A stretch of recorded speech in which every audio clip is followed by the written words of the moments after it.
Bonjour à tous, j'espère que vous allez bien. Ce matin, je vous propose un passage dans le livre de la prophétie d'Amos au chapitre 5 et au verset 14 où le prophète dit de la part de Dieu: Recherchez le bien et non le mal afin que vous viviez et qu'ainsi l'Éternel, le Dieu des armées, soit avec vous comme vous le dites. Il y avait là un peuple, le peuple d'Israël, qui avait des prétentions. Il prétendait que l'Éternel était avec lui et qu'il ne pouvait donc rien lui arriver. Il y avait des menaces de guerre, des menaces militaires, des menaces aussi économiques, de famine. Mais le peuple se reposait sur le fait que Dieu était censé être avec lui. Et là, le Seigneur pointe quelque chose, c'est qu'il y a quelque chose qui ne va pas dans leur cœur.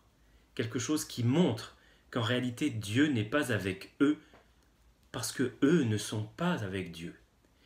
Ils doivent rechercher le bien au lieu de rechercher le mal.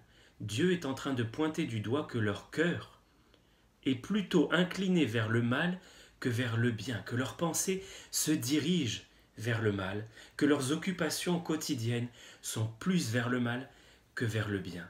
Et ce que Dieu est en train de leur dire et de nous dire à nous, chrétiens, au travers de ce passage, c'est que nos cœurs, nous devons résolument les orienter vers le bien. Chercher à faire le bien. Nous ne pouvons pas prétendre que Dieu est avec nous si nous avons des désirs et des actions qui sont opposés aux désirs et aux actions de Dieu.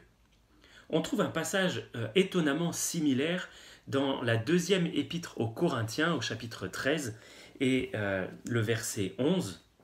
2 Corinthiens 13, 11, c'est la toute fin de cette deuxième épître aux Corinthiens, et on est dans les salutations, et l'apôtre Paul dit: Au reste, frères, soyez dans la joie, perfectionnez-vous, consolez-vous, ayez un même sentiment, vivez en paix, et le Dieu d'amour et de paix sera avec vous.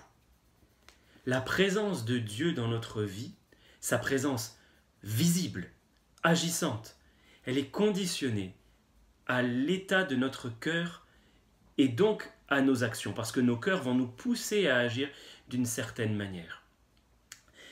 Si nous recherchons la paix, eh bien nous avons un cœur semblable à celui de Dieu qui cherche la paix. Il cherche à faire la paix avec tous les hommes, par l'Évangile. Mais si nous sommes en guerre les uns contre les autres et que nous avons une attitude guerrière, amère, nous ne pouvons pas prétendre que Dieu est avec nous. Et Jacques nous dirait que malgré les arguments que nous pourrions invoquer pour justifier cette amertume ou cette attitude guerrière, il nous dirait que c'est une sagesse terrestre, charnelle et même diabolique.